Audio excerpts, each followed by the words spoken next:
Hello and welcome to the Wad Fam Chalk Pod. I'm Dylan Weaver. And I'm Andrew Sabo. And we are here this week to talk about episode 374, For Whom the Wedding Bells Toll, Part 3, aka the last part. Part 303. The Return of the Bells, if you will. 3 out of 3. Great song by the Japanese House. Lovely. I wonder how much of our audience listens to the Japanese House. Not nearly enough. That's fair. Who is this episode written and directed by, Dylan? Oh, it's written and directed by Paul McCusker. Lovely. And it aired a week after the last episode we talked about. Funny how that works, Shocker. right? Like a three-parter happens 3 weeks in a row. Who'd have thought? Not me. I mean, I feel like actually, well, maybe not. I don't know. Is that a thing that TV shows with like mid-season finales do, where they'll like end on a part one and No, then it's start not with part two? No. Like, they never actually call it part 1 and part 2 if they're spreading it over months, typically. Yeah. Unless something like extenuating occurred where they didn't have a choice. Okay. Like COVID or yeah. a strike. Yeah. Or whatever, But yeah. But occasionally our show has 2-week gaps in the middle of three-parters because, we prioritize life over this podcast sometimes. Certainly, at least during the summer months, it's a lot easier to do. Yeah, there was no split episode summer this summer. It was all content all the time. We were covering big episodes. Still are. Definitely. Still summer when this comes out. Yeah. Mm-hmm. Yeah, it's still summer. Definitely. And summer's getting later and later as far as the warmth is concerned. Like, I feel like September is getting progressively warmer in a way that I feel like April is getting progressively colder. Huh. Yeah, it's weird. It's a very weird shift that I've noticed, but because of my work, summer ends when July ends. Oh, okay. And so like my mentality is very warped. That is fair. And this is my worth noting, it's my first fall without going to school in 18 years or so. Wow. So look at you. It's definitely affected my perception of like seasons changing and stuff like that. Just because like summer feels a lot longer when it's not right before something dreaded begins. Fair. It is an endless summer. Almost. Perhaps. Yeah, maybe 500 days. We're not sure. Or is it 501 days? What's the name of the movie? 500 Days of Summer. Okay. Yeah. Am I confusing it with The Road? Parentheses. 500 Days of Summer is the title of that movie. Do we have any context we need to get out of the way before we jump into this episode? No. Do we have a promo? Yes. Yay! The wedding you've been waiting for. Whose will it be on the next Adventures in Odyssey? Will it be Whit and Margaret Faye or Jack and Joanne? How about Eugene and Katrina? The way things are going around Odyssey, it could be anyone. No one will say for whom the wedding bells toll, but you'll find out next time on Adventures in Odyssey.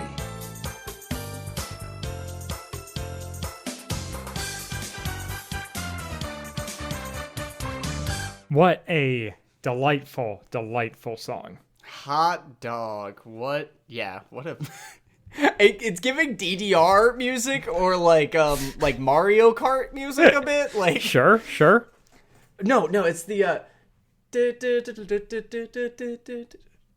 it's like montage music basically. Sure. You know what I'm talking about? Why not? That I can't I place wish it, I but- can't place it without one doing the tune wrong or two just saying onomatopoeia words. Yeah, which are both totally valid things to do, but Not on a podcast. yeah. We've got other fish to fry at the moment. Namely George Barkley. Yeah, There he is. I know. Right there in the beginning, it was so exciting to have George show up. Yeah, I mean, it makes me happy, and like, I don't know. I think it contributes to some of the warm fuzzies that I have around this episode, that it does kind of tie together some of the older Odyssey characters, and including him, and obviously Eugene being and Connie being so pivotal in all of it. bringing back George, especially so Chuck Bolte, the voice of George Barkley, had left the show the year prior. So like 96 is the end of his run as like executive producer on the show.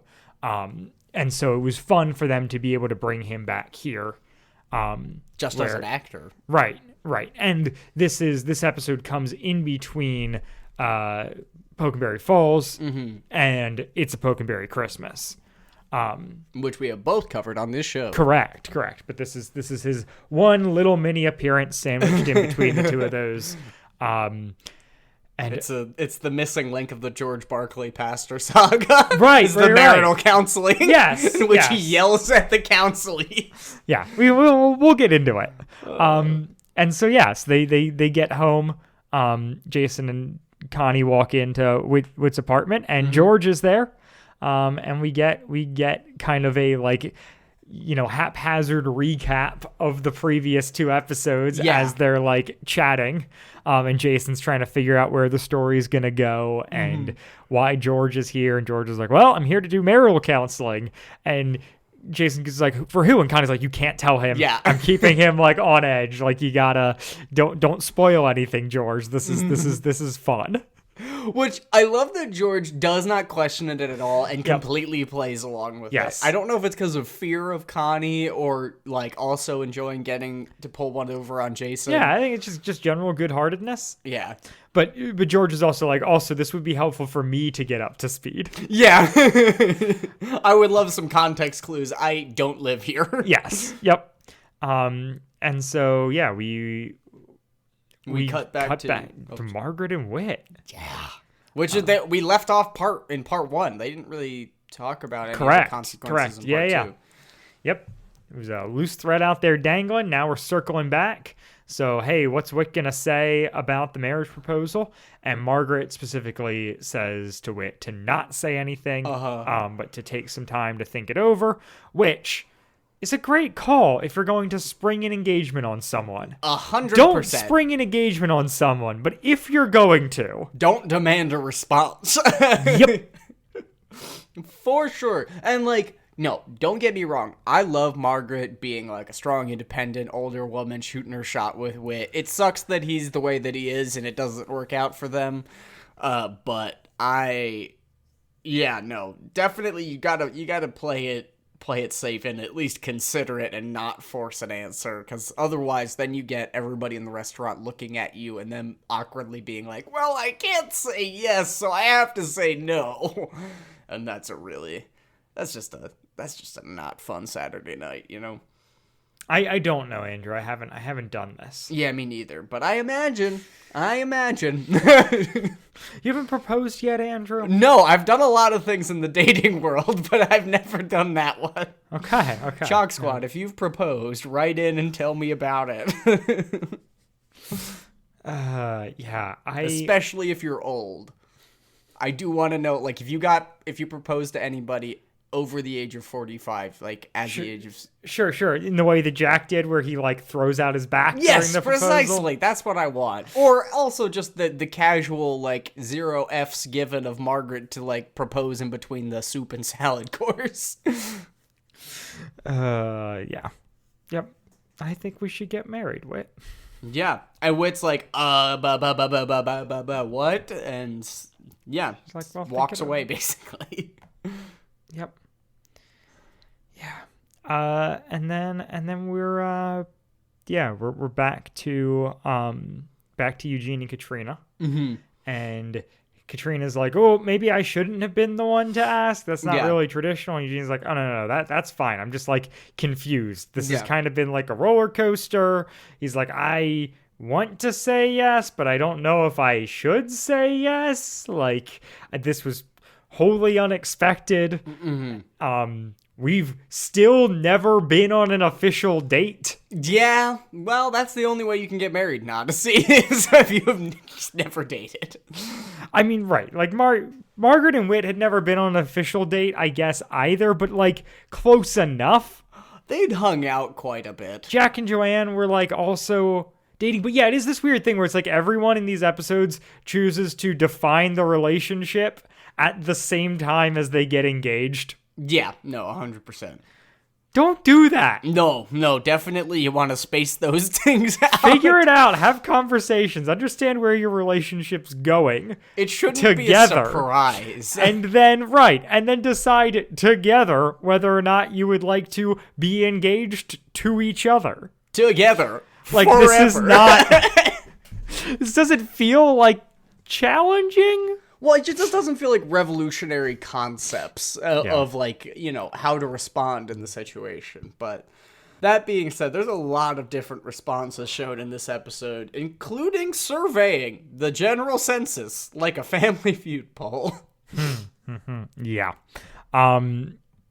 So Eugene's, like, you know, says, like, he wants to seek counsel and pray about this. Katrina says this is... like, is kind of deflated. Mm-hmm.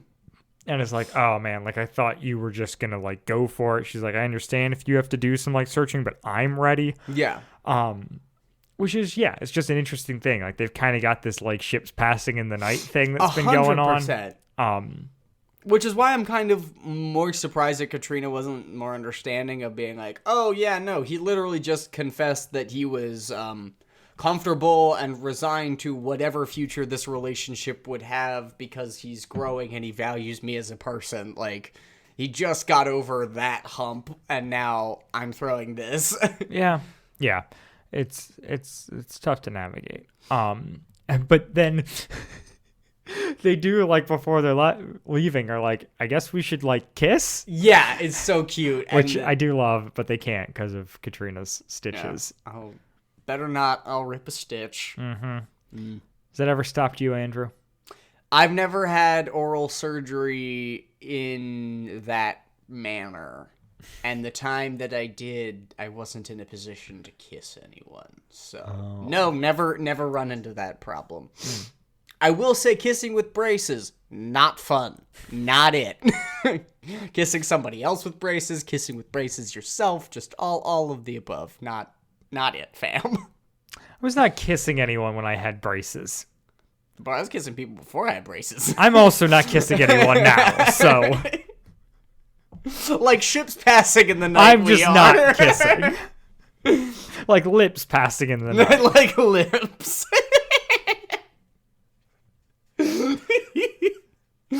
Oh... That shouldn't have been as funny as it was. I agree. So we jump over to Whit and Tom. He's gone to kind of have the conversation with Tom, and Tom's like, why are you here? You know what you're doing. Yeah. And Whit's like, well, I'm here so that I can tell the audience what I'm doing. Yeah. No, it's 100%. But no, I mean, they do kind of get to it, where he talks about the fact that, like, he has a lot of respect for Margaret, but he doesn't love her. Mm-hmm. He wants his relationship to be with someone he can share, like, his faith and his views with. But he's going to Tom just to be like, well, how does she take rejection? Like, what can I do to make, like, you know her. Yeah, how do I... Tom's like, well, she's never been rejected before. So... Margaret always gets what she wants. Yeah. I mean, a powerful businesswoman with a lot of money. Yeah, I can't imagine how many people are saying no to her on a regular basis. So, that being said, yeah, this is an interesting scene for Whit, in my opinion. I love his interaction with Tom at the beginning. They're, like, joking back and forth and talking about,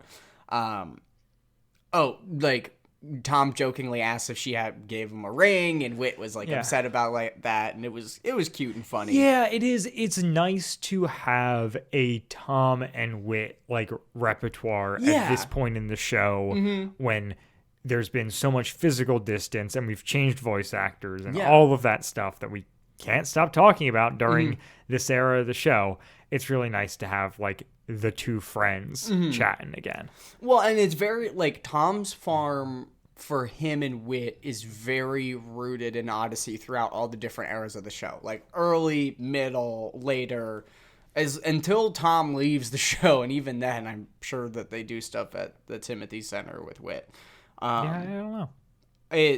like it feels like a very safe space for him to come back to, and like it makes perfect sense, at least for me as a listener, of like, oh yeah, as soon as I hear the horses, I'm like, oh yeah, Whit went to Tom's farm to talk to him about this, which is cool, and I do appreciate that. That being said, Whit's whole like, well, she's a different Christian and we're incompatible and all of that was just very wishy-washy and not well explained for me. I mean, there's only so much that you can get into considering that they are kids, but I don't know. Maybe it's just because I'm particularly sensitive to the denominational divides within Protestantism.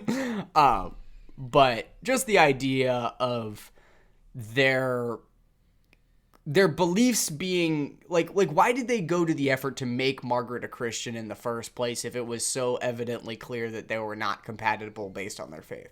Like, why wouldn't they have her not be a Christian, and so that's the case, rather than having this weird, like, gray where we have this, incompatibility of two different sects within the church? I think the fact that it's nuanced is the reason they did it. Oh, okay. Because they talk later in Chris's outro, she kind of hits on the, like, you know, we've seen a bunch of different ways like relationships can go. Obviously, like that's a long time away from you guys, but we wanted you to hear about them now so that they'd stick. And I think if you are making a show for a Christian audience, like they've already done Connie and Jeff and Eugene and Katrina. Yeah. Like we've established why two people who don't share a faith shouldn't date within the show's like logic. Yeah. What we haven't done is, well, what if they what if they share the same faith but still have differences? Yeah. Yeah. What if they have faith and they get along, but they don't line up in the important ways? And like the thing that I think this episode does a good job of is highlighting the differences between like a really close friend and like a life partner, you know, and the differences between the two where it's like, one person you don't wake up next to, so you're allowed to distance yourself a little bit from certain aspects of their being and what they believe and hold dear. And then the other one, you wake up next to them, you have to confront with their worldview every single day with how they live their life. So I do appreciate that. It's good insight. I don't know. I think it's definitely just me being butthurt because it was about like her being the wrong kind of Christian for him, which is just yucky. But I respect it, and honestly, there's wrong kinds of Christians for me, so I can't say that I'm exempt from it. I'm looking at you. Focus on the family. Well stated. Don't send any women my way. Men, on the other hand, you can send all of them. We jump from there to Wit's End. And Connie's like, oh, it's today the big day. And Wit's like, huh? How do you know about that? She's like, Wit, you told me yesterday. Yeah. Like he has been in a cloud. He's really like stressing over how he's going to go about this. And I get it. No, like, 100%, and you can hear it in his voice. Yeah, it's well performed, and it's like well designed as a conceit. But like the idea that it's like he doesn't want to hurt this friendship. He doesn't want to hurt this person, but he also is not going to lie to them and enter a marriage under a false pretense. Which, fair. Definitely the right decision. Not the most comfortable situation by anyone's standards, but... Right. But it handles that, like... Yeah, I like seeing Wit as a human being. And squirm. Which we've talked a lot about. Like, the Hurlinger era of Wit does the best job at making him a person. Yeah. And this is a good example of that, where he is... not in a comfortable place, doesn't have all the answers right there, and is like struggling with a thing. Yeah, when he says it out loud, like he says it's Connie, like it's like I feel like a stranger in a strange land, which shout out to that episode. I believe that's a strange boy in a yeah. strange land. Both of which are a reference to something else, I think. Yeah, like sure. I don't think. I think it's two allusions to the same thing. But anyways, does not matter. No, yeah, but like was saying that he's out of his depth, that he did we hasn't cover really Strange Boy in a Strange Land? Yes, we did. Yeah, because it's like an early episode, right? That's Novacom. That's the Jared's back, and they're when in the Liz woods. And, they go camping. Liz and Mandy are camping. Iconic episode. Yeah, so good. I'm kind of scared. Like someday I'll go back and listen to some of the coverage that we put out because I've never heard any of it and I don't remember anything of what we said. Yeah. But I have such reverence for those episodes. I think there's a decent chance that I listen to it and I'm just mad at myself. For sure. The funny thing is, like, I re-listened to the first episode when we did our 100th episode. Okay. Which was 3 years ago. Which means that there is now more time between now and when I re-listened than when I recorded and when I listened again, which was 2 years in, basically. Yeah. So it's like I was like, oh no, I have re-listened to an episode from years ago, from 5 years ago, at this point, which is 3 years ago. I listened to an episode that was 5 years. That was 2 years old. Yep. That's We've been doing this for too long. Definitely. For listeners' context, when we started this, I hadn't graduated high school. Now I have a salary and a college degree. You hadn't graduated high school when we started? Yeah, no, as a senior. It's during senior year. I'm so old. I'm so old. You're only 2 years older than my so oldness. Oh, and actually the listeners are old because I doubt that they've done this. Well, I don't know what our average age listening is. I had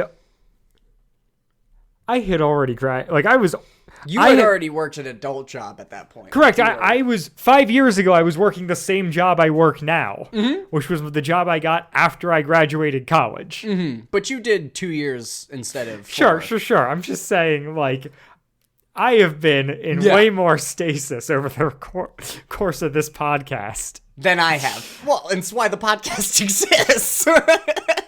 There's no way. Well, I don't know. I would have a hard time believing that if the roles were reversed, that I would have been able to continually keep up with you and do all of that stuff. Sure. Not the point. Not what we're talking about. Love the show. Glad to be here with you. Anyway, so they... So then Wit's joking about... Somehow the conversation about like Eugene and Katrina comes up, where it's just like kind of talking about like how stressful this has been, and being like, well, like their relationship is so much more stable than that. Or he's like, I don't think they have that many surprises at this point. Yeah. Cue Eugene walking in screaming. Yeah, just tweaking out fully. Does not know what to do. Great Will Ryan performance.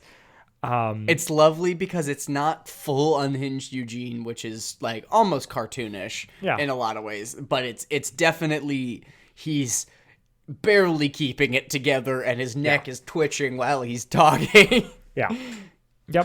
And and he has on the drive from Katrina's place to Wit's End has been asking everyone he meets about whether or not they should get married, and it's like 7 yeses and 3 nos, and then he asks Wit and Connie, and I'm like, this is terrible. Yeah.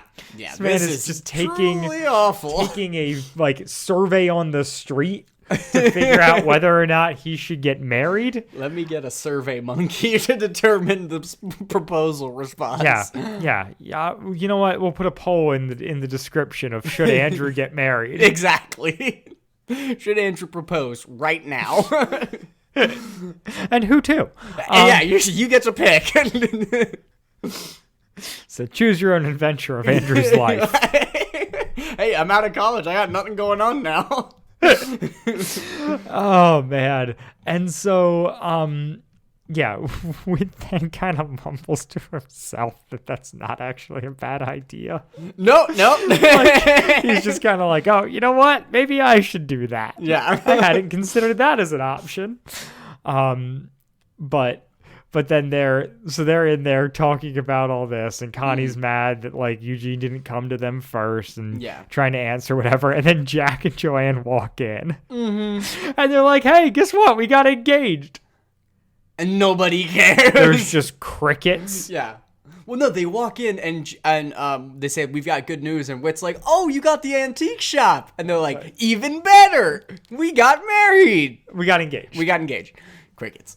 We bought a zoo. Yeah. And yeah, it just becomes this like, yeah, just a funny bit of. There's an epidemic of engagements in the last 24 hours. And then Joanne's like, should we exit and like re-enter? And they're like, no. And then like everyone gets on board with it, and it's very fun. But yeah. And they cite Dreams by Constance, and like saying like, "Oh, Connie, you know, you'll help us with the wedding and everything," which is cool and fun, and I'm glad that she gets to do that. Yeah, I agree. And then we jump out, and Jack's like, "Oh, so it's Jack and Joanne who are getting married," and he's like, "Well, we don't know that for sure." Yeah, And Jason's like, why? And she's like, well, Wit hasn't gone to meet Margaret yet. Yeah. And she's like, yeah, I don't get it. What does that have to do with anything? Yeah. Yep. During part 1. What does that have to do with anything? Yep. And so yeah, we go into the dinner, and Wit turns down Margaret. Fairly gracefully. She's not thrilled about it, but no, certainly not. But like he does it, and then she's like, "Oh shoot, I was gonna ask you to be my campaign manager too. I guess you could still do that." Yeah, would you do that? And he's like, "No." No. And she's like, "Will you even vote for me?" He's like, "No." Yeah, absolute devastation. And that is, for whatever reason, a line that is glued in my head. Really? So not only will you not marry me or become my campaign manager, but you won't even vote for me? From famously not super pivotal character Margaret Faye. Yep. But that was a line that stuck, folks. Love that. Zipping back a little bit, though, how do you feel about... I mean, we kind of got into this already, but how do you feel about Wit turning down Margaret and kind of his reasons for doing so as they're stated? Okay. Like, I think that they... Is this... Yeah, okay. So I don't, like, I think that Wit obviously made the right decision, because I don't think that if you're not, like, fully in love with somebody that you shouldn't get married, like, is definitely the right decision. I think that there was just terrible communication from both sides from the beginning, because Margaret definitely had more affection for Wit than she was ever willing to let on, and she was very forward about it, like, about liking to spend time with him and stuff like that, but... Clearly there was more romance than Wit was aware of, and so that's why the proposal came as such a shock, and obviously it was super fast. I will push back in just, at least in how these episodes play out, I don't think there is any indication that Margaret sees this marriage as a romantic thing. Okay, that's fair. That is fair. I think it serves very functionally for her. Yeah. Like, not in a way where I think she's using Wit, but I'm just like, her priorities are not like a person who I am like romantically in love with. She's like, I want like a partner in this next chapter of my life. Mm-hmm. Yeah, and for sure. this is the guy who is like best equipped to be that for me. So just be fucking friends. Like, Right. You're allowed to do that. You can be best friends if you want. Tom's gonna die not too soon. Like, the position's opening up. That's what I'm saying.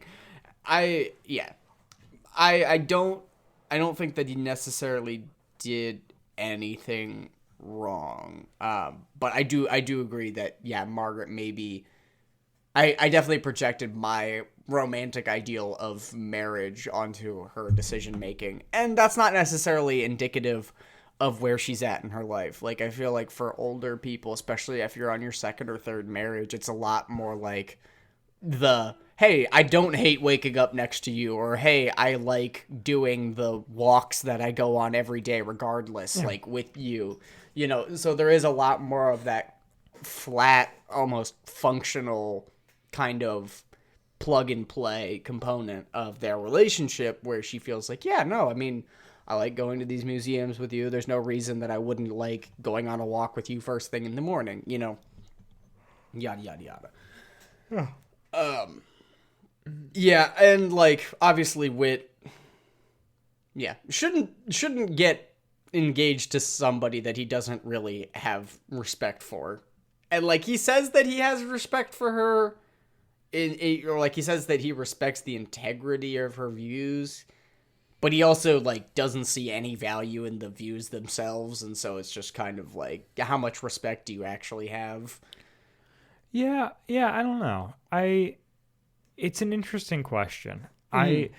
There's the line Whit says when they're kind of in this argument, discussion, whatever, is he says, you're an intelligent woman and you've come by your conclusions honestly. Yeah. But I don't agree with your conclusions. Yeah.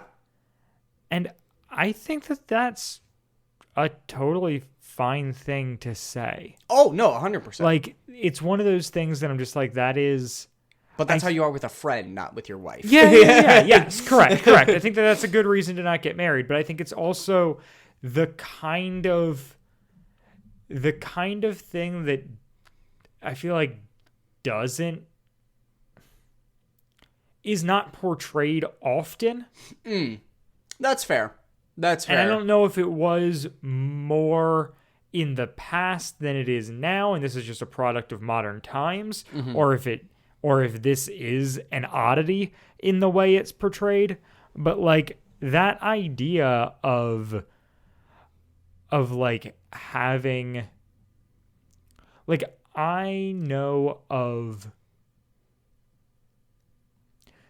once again, not saying that Whit and Margaret should have tried to make it work, because I don't think, I think there are a myriad of foundational differences in their relationship. Yeah, and how they interact with the world and everything. I also know a decent number of people, like a generation older than me, like people who I was around growing up because of my parents, or through church or whatever. But like, relationships in which a husband and wife had different political views in a way that just feels kind of impossible today.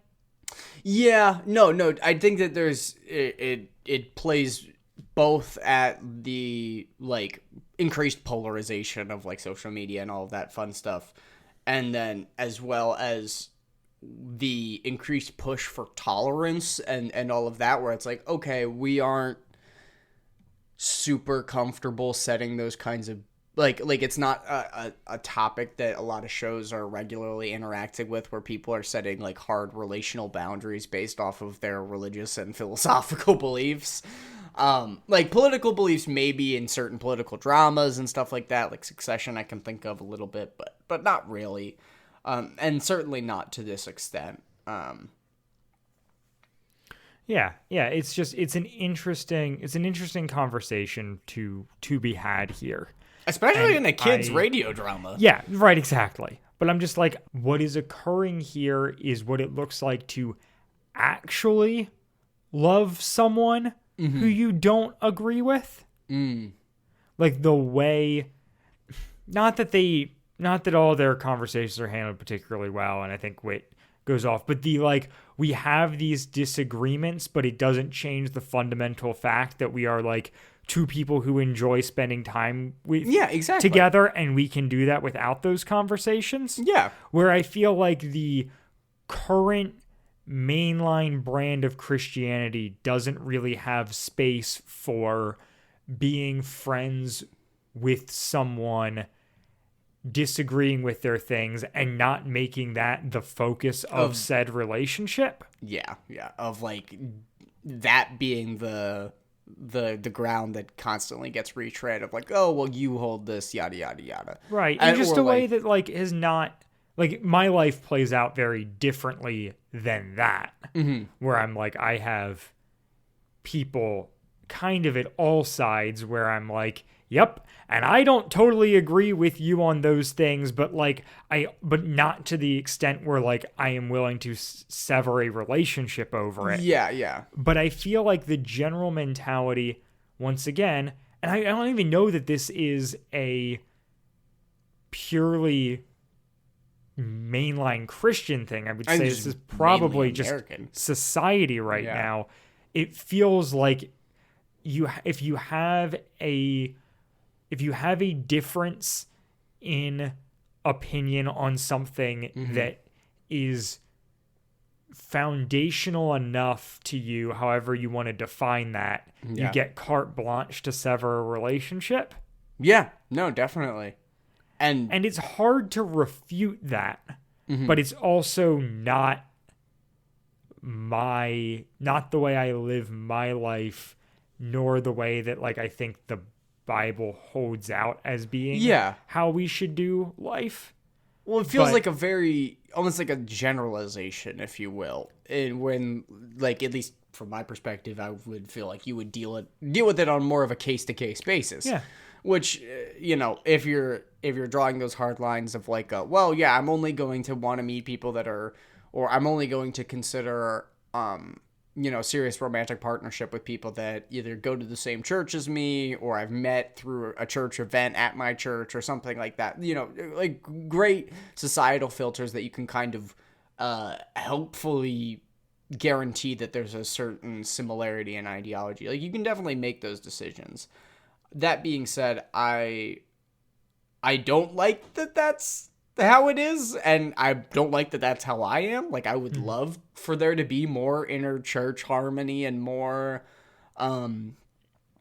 willingness to interact with other church denominations and to see things from different perspectives. Like I don't even like, I spent a lot of time thinking about this, and I have no clue how to hold the value of different denominations within the Christian faith without putting down other ones, of being like, oh, this is good, but this is also in relation to this, which is slightly worse, but this is also good in relationship to this, which is slightly different in this way, and, yada, yada, yada, so on and so forth. But I find that it's very hard to make those kinds of delineations without putting in some sort of hierarchy.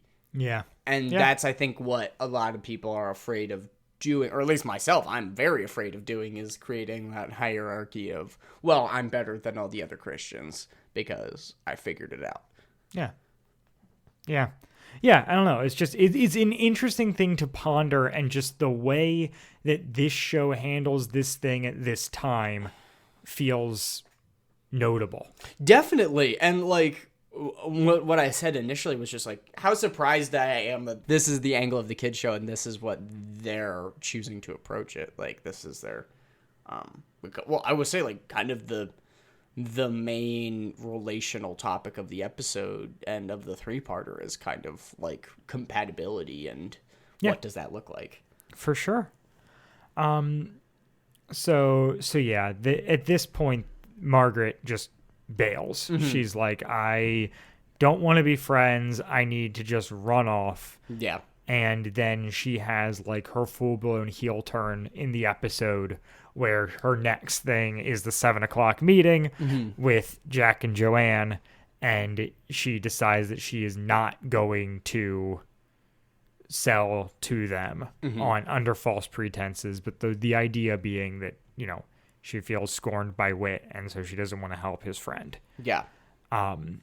And yeah, and then Jack starts to have kind of this crisis when he talks to Wit about it, where he's just like, all right, my whole reason for staying in Odyssey was this, and that was what was like driving the timeline. And like, so if we're not here, like maybe we let that, like maybe our timeline changes, maybe we don't wind up in Odyssey, like I don't know what to do. Yeah. And it's just, it felt very through scary, but also like it isn't given a whole lot of weight within the overall plot of the episode. Correct. This episode has a little bit too much to do. Yeah. Like they can't quite land everything perfectly because of how much is still in flux at this point. And so we then jump to Eugene and Katrina. Eugene and Bernard. Sorry, correct. The Eugene and Katrina story, but it's just Eugene. Yes. And he's showing up at Bernard's with the survey, and Bernard like is just gives him shoot straight. He gives him the much needed advice where he's just like, Eugene, like, do not count on this survey. Like, figure it out between the two of you.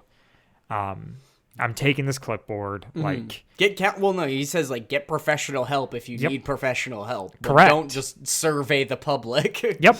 Which also get professional help. Amen. Good. Bernard Walton, advocate for therapy. Amen. We never would have saw that coming, but not with him and Maude in the chicken suit. I love it. And then George pipes up and is like, and that's when they called me. And I was over in Connellsville, and I decided to come over, and that's where I'm actually headed in 5 minutes, which is to go do premarital for Eugene and Katrina.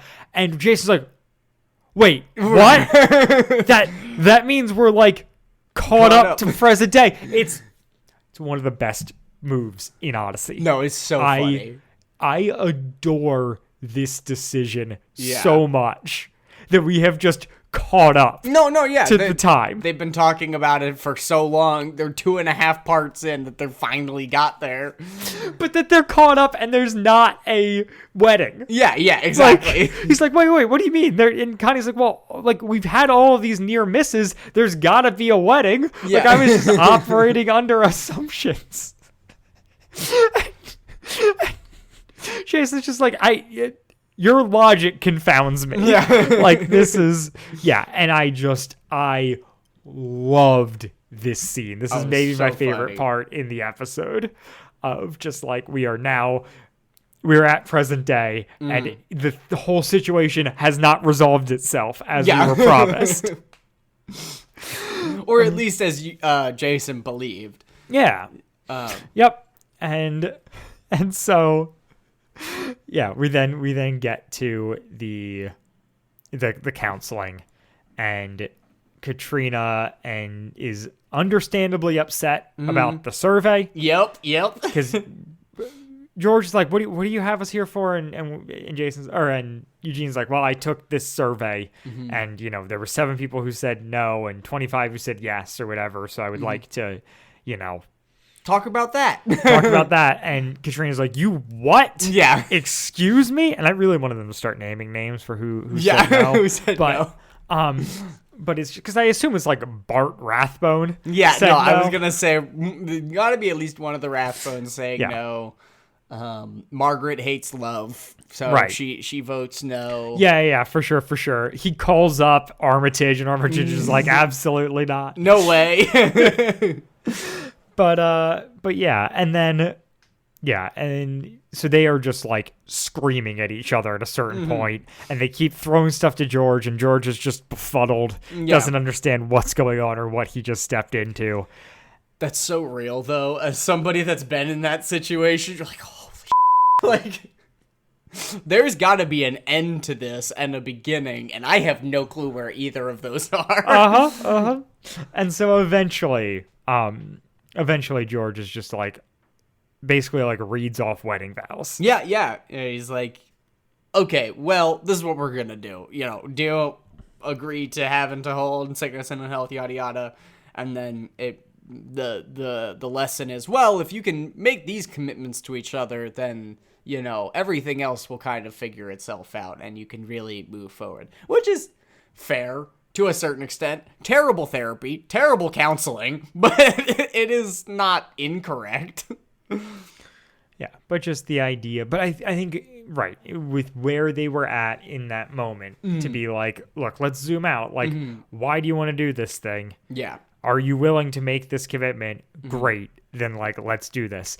Then he does the weird juke of being like, actually, I would recommend betrothal rather than engagement, which is one of those, like, I don't date, I court. Yeah. Like, just like, why are you? Yeah, just like the weird 90s, you know, I kiss dating goodbye, like that whole, like, weird culture where it's we like. date differently. Yeah, where it's like, just be engaged. Well, and it's not even. And his definition of betrothal is what I think everyone thinks engagement is. You go to marital counseling, that's his definition of betrothal, is that you don't stop growing. And I'm like, yeah, that's should be for all of the marriages. Yeah. But yeah, so they're basically like they're gonna work through this slowly and over time, but like they're doing it with a renewed commitment to each other.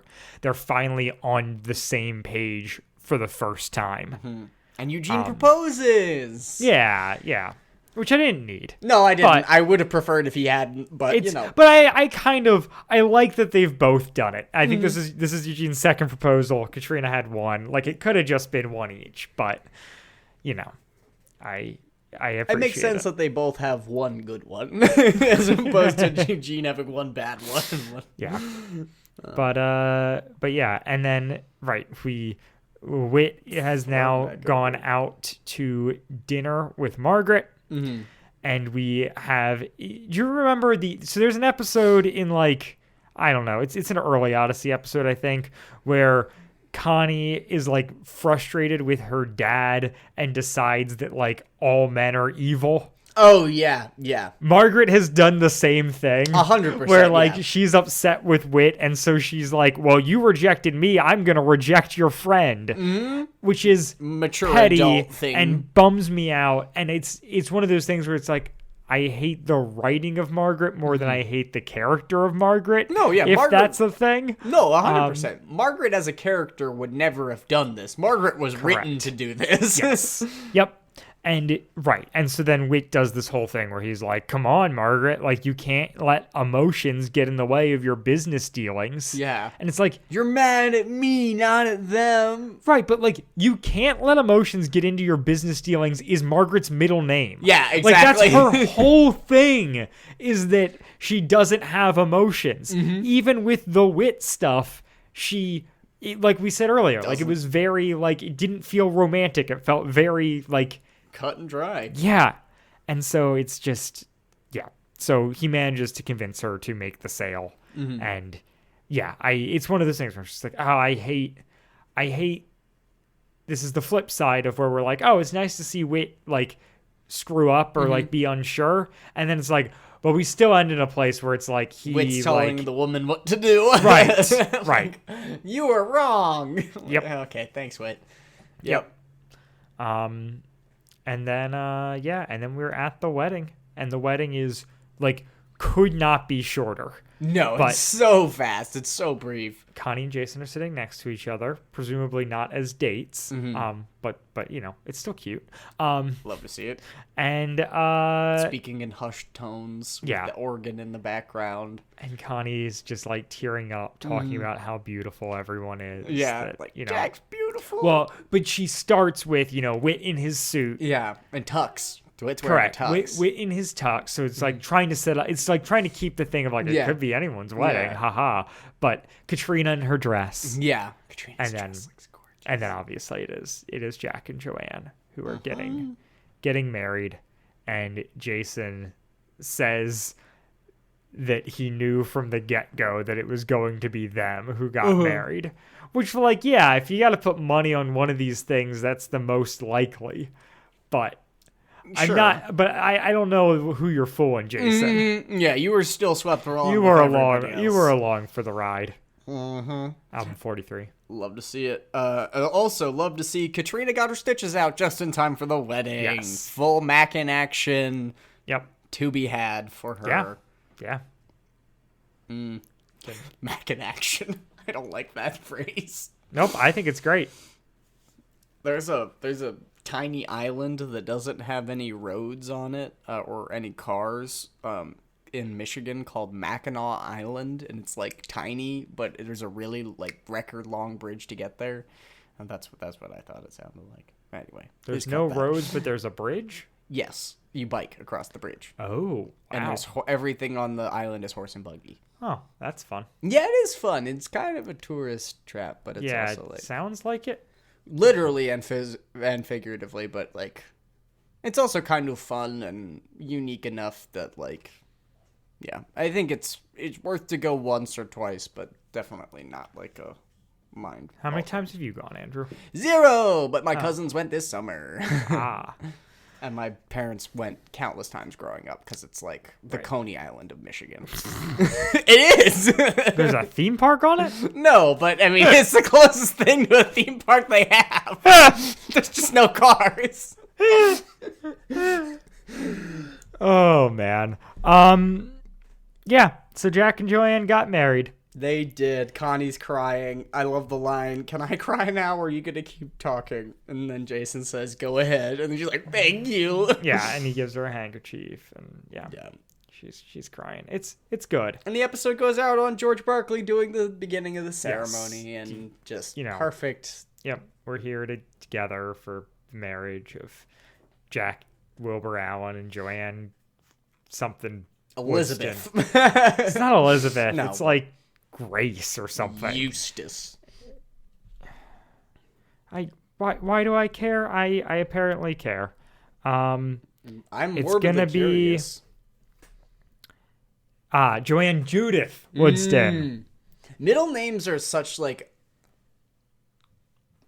Middle names are kind of slutty. I'm just gonna say it. Like, I What feel does like that mean? Like if you know somebody's middle name, like it almost feels like knowing like intimate information about them. Oh. Like, because I feel like a lot of people have strong feelings about their middle name, whether it's like, oh, I don't like it, or oh, this is really cool, or like it's weird. Mine's just boring. Yeah, or it's boring, but like, people tend to have feelings about it, and if it's boring, you don't necessarily want it brought up, or you don't feel care. the need to bring it up.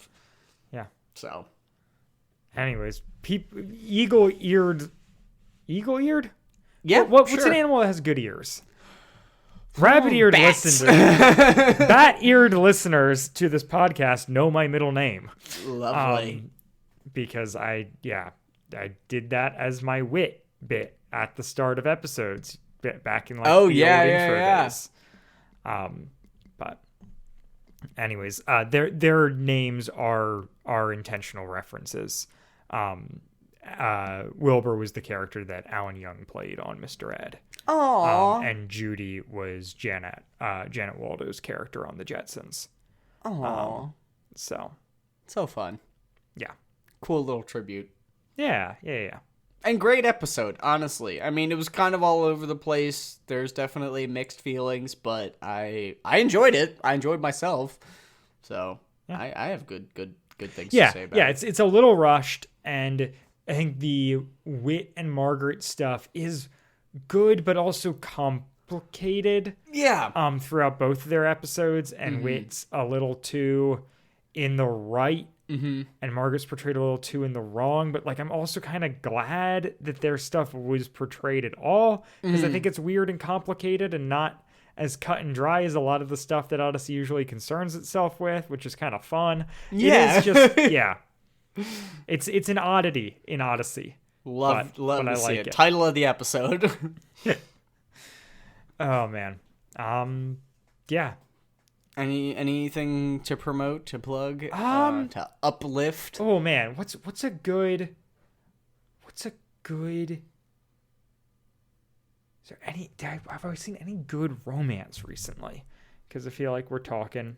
I just read, if we're on the topic of romance, I just finished listening to A Court of Thorns and Roses, which is a fantasy romance novel.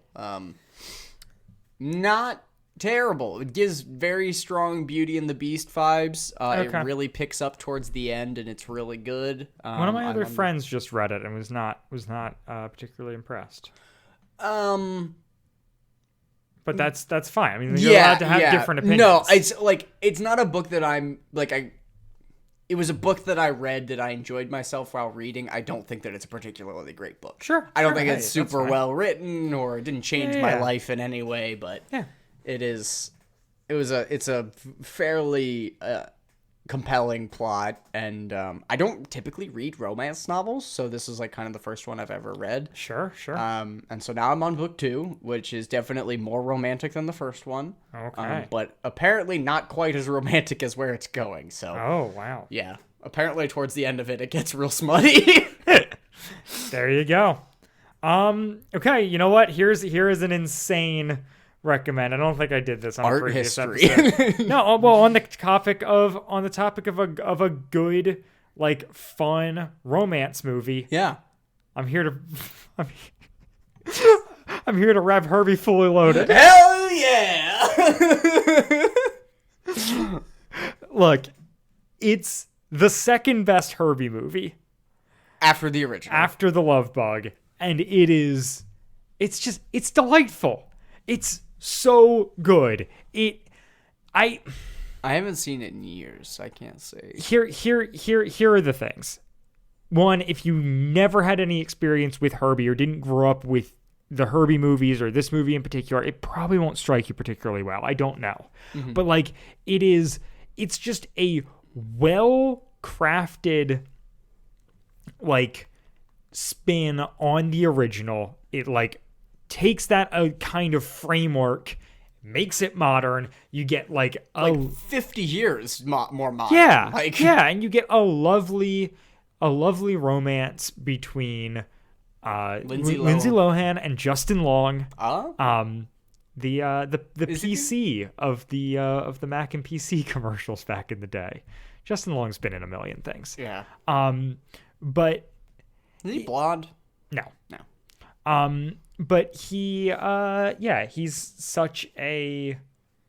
Anyways, it's such a good movie for what it is. Like, if you understand that you're not going to get, like, something weird and transcendent, like, it's... Yeah, not really... 2001, but it's... Yeah, but it just, like, it nails the movie that it's trying to be so well, and... It's a fun summer flick. It has opening credits that I think are masterful. Oh? It makes the incredible choice of, like, it's set in the modern day, well, 2005, but, like... Yeah. But they give it an entirely throwback, like, 70s soundtrack. Okay. Which the original Herbie movies didn't have at all. No. But came out in the 70s. Yeah. So that decision is just chef's like kiss. It's so good. Mark Mothersbaum does the score, who is founding member of Devo, and also did like all of the early Wes Anderson scores, and he's like a really good composer. So it's like, in addition to like using the original Herbie theme and some incredible needle drops, the score itself is really well crafted and crafted by someone who was an active artist in the 70s. Yeah. Oh. Yeah. Which How is just fun. clever. And yeah, it just... I'm so mad I missed that at the movies in the bar. It really sings, and I like it. And I'm gonna give a bonus recommend, because we're talking about Justin Long, which is Comet, a romantic drama. No, it's not really a comedy, but like like an indie rom-dram that's Justin Long and Emmy Rossum of what's the Phantom of the Opera? She's the lead in that. Anyways, yeah. She's in this movie. It's written and directed by Sam Esmail, the guy who went on to make Mr. Robot. Oh, Justin Long's in Barbarian. Yeah. Yeah. I mean, that's kind of a spoiler that he's in that movie. But, my bad. I mean, it's not really, but maybe me saying that is what's a spoiler. Anyways, I think doesn't I've already matter. plugged Barbarian on this podcast, so I don't mind spoiling it But at this point. anyways, yeah, he's if you want something that's entirely different tone, but you also get Justin Long, he's very good in I like Comet a lot. And that's a movie that really takes you through all the different stages of a relationship in an interesting way, and I like it. Anyways, Andrew, I've taken up enough time. What are you plugging? I already said what I was plugging. Oh, you plugged up. Yeah, never mind. That's Court of right. Thorns and Roses. I'm dumb. You want me to do a second plug? I'll do. I do not. Foraging. All right, go. Bye. You're plugging foraging? Yeah, Just no, like the it's act of doing it. Mm-hmm. Yeah, it's something that I've been getting more interested in the last couple weeks. I've just done I've checked going out and finding nuts in the woods. more like edible plants and mushrooms and stuff like that, and just learning more about what naturally grows in Pennsylvania and like stuff that I could find if I went on the Appalachian Trail. I don't know. I checked out a couple books from the library that I found really interesting, and there's a lot to be said for like the nutritional benefits of eating like more regionally appropriate foods and like stuff like that, as far as like how easy it is for your body to digest. So there you go. Weird. Okay. Completely off topic. So plug. yeah, 3 plugs about love and then also foraging. And then also mushrooms. Okay. Friendly mushroom. And we will be back next time for episode 393, Wrapped Around Your Finger. Oh, I know this one. Bye, guys. Bye. That's a good one.